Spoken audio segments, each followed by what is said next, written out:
was sent the wonderful book, The Heart of the Amish Cookbook by Barbour Publishing, and they sent it to me to review. And I am so glad that I was able to get just a small preview. I only had the breakfast recipe sent to me, which made me just want to get this book. And now I feel like it is a book that I really want to know the rest of the recipes because there are so many good ones. And I decided to choose 2 to make for you on this channel today. Although, really, I made it in 2 different days, but you get the picture. To start off with, this is a very interesting recipe with some sausages. You could use whatever you want. I actually am making 2 different versions here. I have pollock. It's wild caught, and I am a pescatarian, so that's why I'm making this option. But then I have chicken sausages as well.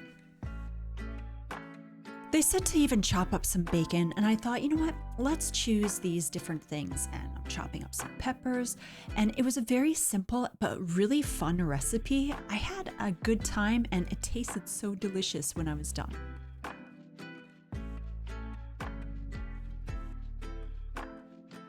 These recipes do come from Amish cooks, so this is really a genuine type of recipe book for you.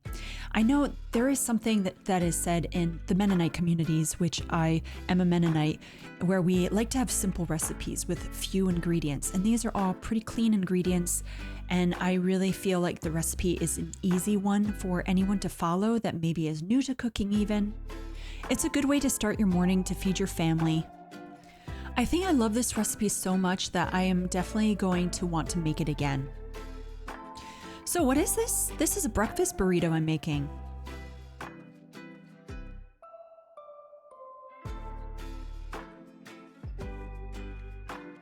And it just starts off where you cook some peppers and then you put the meat in.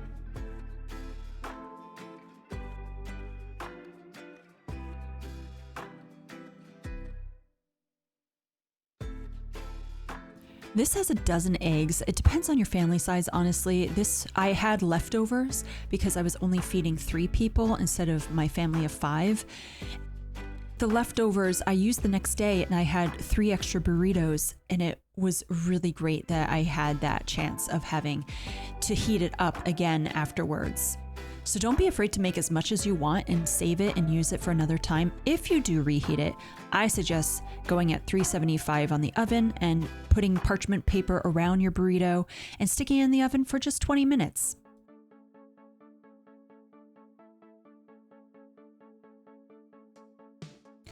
Of course, you need to get the sillies out once in a while and just have a lot of fun when you cook.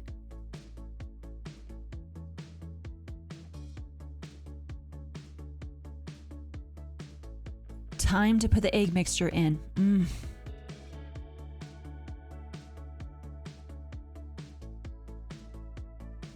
It might look like I put more in with the pollock, but that is not the case. It's just a smaller pan.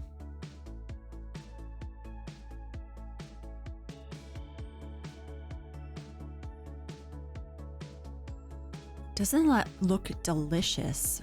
It was. I mean, I didn't have that one, but the one with the fish was really delicious. Oh man, they loved this. Oh, and cheese. Cheddar makes everything better. Granted, this is Mexican cheese. I forget what kind of cheese. Oh, they wanted Velveeta cheese in this. And I was like, I'm not using Velveeta cheese. So that's the grace that you could have with recipe books is you could say, you know what, I'm going to replace this for this other thing that I'd rather use. But if you want Velveeta cheese, go for it.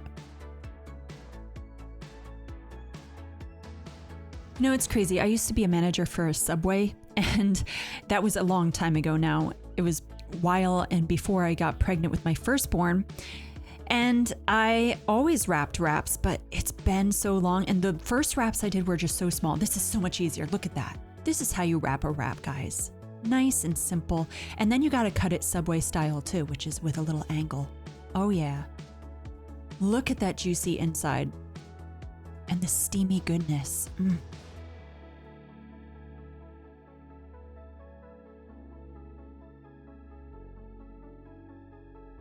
And it is husband approved, and that is the whole point of why I cook, because I make his stomach very happy. And this is my pollock mixture that I had. Again, these are really small wraps, so it was a little more difficult. I didn't cut these up. These are whole wheat wraps. The other ones were flour tortillas. Seriously, if you have never had scrambled eggs mixed with pollock, I highly recommend it. It's just so tasty, and I've been doing this for a few years now, several years. We'll just call it my Mennonite style with an Amish recipe. Okay, now this one is a French toast recipe. This had also some eggs. I'm used to making this just eggs and milk, and then with I just put some cinnamon in, but this has like so much sugar in it. This is flour, which I was like, why am I putting flour into this? But you're making like a batter, and then you put lots of sugar in it. I am doubling up on this recipe, by the way, because I was making it for my family of 5. And of course, I use fair trade products.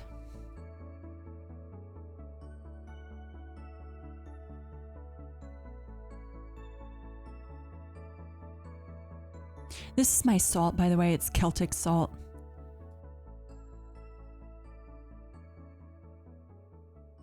And here's all the milk that goes into it. I had to be a little bit Vanna White there. And then mix it. Look at that batter. It looks like pancake batter, but it's going to be on top of French toast. Dance time.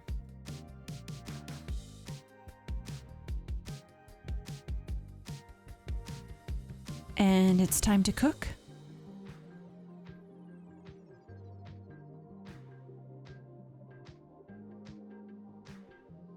I thought it was interesting. The recipe called for oil. I put lots of butter. I'm like Julia Child with butter. And then you put the batter all over the toast, and you can make handmade bread, which I do often. This is brioche bread, but it's very gooey. Did you see how my hands looked? They were very sticky.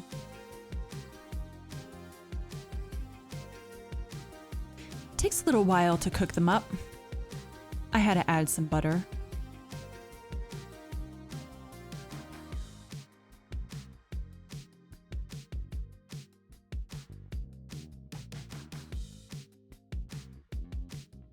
This is a powdered sugar and cinnamon mixture. I put a little bit too much on, but hey, it was still fine, you know. Put your syrup on. Vermont syrup here. So the taste test. My sons adored this, but I thought, and my husband thought, that it was way too sugary. We just wanted way less sugar in this. I think maybe next time if we make it, I could put less sugar, but it was delicious otherwise. So thanks again for this book, and I hope you guys liked the review.